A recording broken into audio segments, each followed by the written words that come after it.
சின்ன பசங்கள்லேருந்து பெரியவங்க வரைக்கும் விரும்பி சாப்பிட்ற மாதிரி ஹெல்த்தியான லட்டு. அளவு வந்து எல்லாமே நான் 100 கிராம் எடுத்துருக்கிறேன்.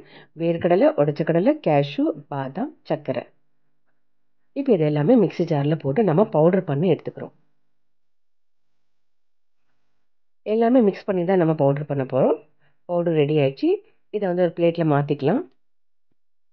இப்போ குட்டி கடாயில் நம்ம வந்து நெய் வந்து லைட்டாக ஹீட் பண்ணிக்கிறோம். நம்ம கை வந்து சூடு பொறுக்கிற அளவுக்கு நம்ம ஹீட் பண்ணிக்கிறோம். அப்போ தான் லட்டு பிடிக்க வந்து ஈஸியாக இருக்கும். இது சூடாயிடுச்சு. இப்போ ஒரு 2 ஸ்பூனாக ஊற்றி நம்ம குட்டி குட்டியாக இந்த மாதிரி ரவுண்ட் ஷேப்பில் லட்டு பிடிச்சிக்கலாம்.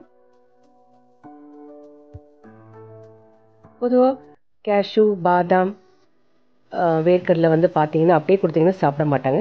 இந்த மாதிரி ஒரு டிஃப்ரெண்ட்டாக லட்டு மாதிரி செஞ்சு கொடுங்க, கண்டிப்பாக சாப்பிடுவாங்க. அவங்களுக்கு டேஸ்ட்டும் பிடிக்கும்.